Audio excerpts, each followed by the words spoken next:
is to go even further beyond. 1, 2, 3.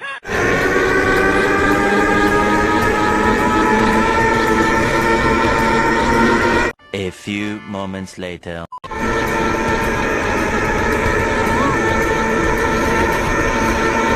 One eternity later.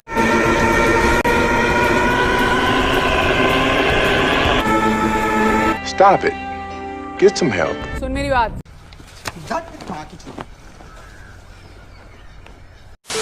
Hello hentai के फिर से स्वागत है आपको चैनल पे। और आज हम लेके आ रहे हैं फिर से नया वीडियो। और आज हम फिर से बात करेंगे ड्रैगन बॉल जी के बारे में। जिसने भी ड्रैगन बॉल जी देखा है उसको पता है कि super Saiyan is one of the most iconic transformation of Dragon Ball Z. बहुत सालों तक इस ट्रांसफॉर्मेशन ने एनिमे वर्ल्ड को रूल किया और आज भी कहीं ना कहीं कर रहा है। नेमेक्स सागा में इंट्रोड्यूस किया गया ये ट्रांसफॉर्मेशन एनिमे तो छोड़ो, एनिमे नहीं देखने वाले लोगों को भी पता है।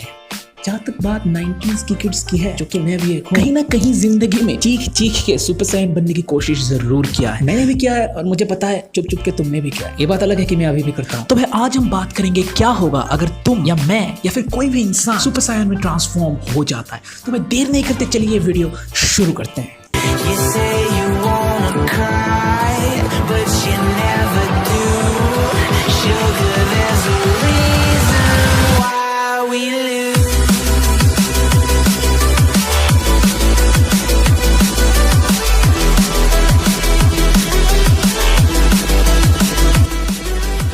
इससे पहले कि हम मेन मुद्दे पे चले, उससे पहले मैं एक बात बता देना चाहता हूँ कि सुपर सायन आखिर करता क्या है। सुपर सायन जो ट्रांसफॉर्मेशन होता है वो अपने बेस स्टेट को 50 टाइम्स बूस्ट कर देता है। मतलब जिस स्टेट में गोकू सुपर सायन को यूज करता है, सुपर सायन बनने के बाद उसका जो स्पीड होता है, उसका जो स्टेमिना होता है, उसका जो ड्यूरेबिलिटी होता है, उसका जो अटैक पावर होता है, सब कुछ 50 गुना ज्यादा हो जाता है। तो हम कह सकते हैं कि super Saiyan is a 50 times booster. यहाँ से जो कहानी है वो दो तरीके से देखा जा सकता है। पहला है पावर लेवल। पता है कि ड्रैगन बॉल जी जब से शुरू हुआ है तब से पावर लेवल्स ने एक बहुत ही इंपॉर्टेंट रोल प्ले किया है। गोकू का बड़ा भाई पहली बार 8 में आया था, तभी से हमें पावर लेवल्स के बारे में कुछ डिटेल्स में पता है। तो उसी वक्त हमें दिखाया गया था नॉर्मल इंसान का जो पावर लेवल होता है वो 5 होता है। इसी से हमको पहला क्लू मिलता है। तो अगर एक नॉर्मल सा बंदा जिसका पावर लेवल 5 है, अगर वो सुपर सायन बन जाए किसी तरह, उसका जो पावर लेवल है वो 50 टाइम बूस्ट हो जाएगा और उसका पावर लेवल बनेगा 250। तो भाई 250 पावर लेवल को अगर आपको इमेजिन करना है तो आप सोच सकते हैं कि किंग पिक्कोलो जब पहली बार आया था वो लगभग उसी लेवल के आसपास था। मतलब आप सोच सकते हैं कि आप लगभग वो सब कुछ कर सकते हैं एक सुपर सायन बनने के बाद जो किड गोकू ने किया था। ये तो हो गया पावर लेवल की बात है। लेकिन अगर हम नॉर्मली देखें तो एक 50 टाइम बूस्ट एक नॉर्मल इंसान को कितना पावरफुल बना सकता है, उसके लिए हमें देखना पड़ेगा एक नॉर्मल इंसान क्या क्या कर सकता है। तो गाइज अभी हम एक नॉर्मल ह्यूमन को 3 एस्पेक्ट में मेजर करेंगे और वो 3 एस्पेक्ट से उनका स्पीड और रिएक्शन टाइम, उनका स्ट्रेंथ और स्ट्राइकिंग कैपेसिटी और कितना ज्यादा वो वेट उठा सकता है। ये 3 चीजों को हम देखेंगे और बोलेंगे कि इन 3 सेक्शंस में एक नॉर्मल ह्यूमन कैसा परफॉर्म करता है। तो पहले देखते हैं कि एक ह्यूमन कितना तेज दौड़ सकता है। अकॉर्डिंग टू गूगल अगर एक ह्यूमन स्प्रिंट कर रहा है या फिर बहुत तेज से दौड़ लगा रहा है तो उसका स्पीड लगभग 20 किलोमीटर पर आवर होता है। ठीक उसी तरह ह्यूमन का जो रिएक्शन टाइम होता है वो 0.25 सेकंड्स होता है। उसी तरीके से अगर हम एक ह्यूमन की वेट लिफ्टिंग कैपेसिटी को देखें तो एक नॉर्मल ह्यूमन बीइंग अपने सिर के ऊपर अपने हाथों से लगभग 45 किलोग्राम तक का वजन उठा सकता है। दूसरी तरफ एक ह्यूमन बीइंग का जो record holding weight lifting capacity है वो 263 किलोग्राम है।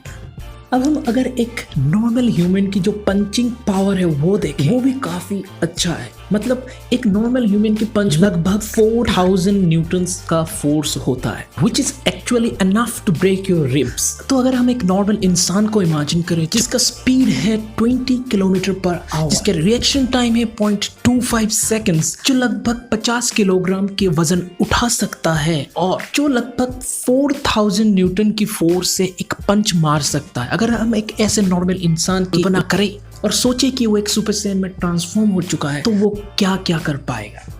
तो अगर हम 20 किलोमीटर पर आवर 50 से मल्टीप्लाई करें तो हम देखेंगे कि वो इंसान लगभग 1000 किलोमीटर पर आवर स्पीड से मूव कर पाए। इसका मतलब है कि वो 1 सेकंड में लगभग 280 मीटर तक मूव कर सकता है, जो कि स्पीड ऑफ साउंड से बस थोड़ा ही कम है। तो उसी तरह अगर हम सोचे कि वो 50 kg उठा सकता है और अगर हम उसको 50 से मल्टीप्लाई कर दे तो वो लगभग 2500 kg तक का वजन उठा पाएगा। मतलब वो कोई सुपरमैन से कम नहीं होगा गाइस। उसी तरह उसका जो रिएक्शन टाइम है वो घटकर 0.005 सेकंड बन जाएगा, जबकि नॉर्मल ह्यूमन बीइंग में वो बस 0.25 सेकंड था। और आखिर में हम आते हैं स्ट्राइकिंग पावर। अगर आपके पास 4000 न्यूटन की फोर्स से स्ट्राइक करने की कैपेसिटी है, सुपर सैयन बनने के बाद अब लगभग 2 लाख न्यूटन की फोर्स से अटैक कर पाओगे, यानी पंच कर पाओगे, जो कि बहुत ही ज्यादा है।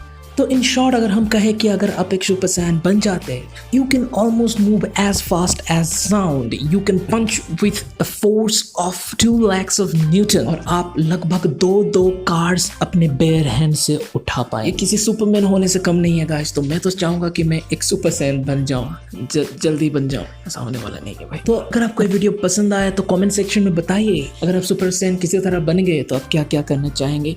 और अगर आपको ये वीडियो पसंद आया तो लाइक कीजिए और वीडियो को शेयर कीजिए और सब्सक्राइब बटन को ज़रूर दबाइए।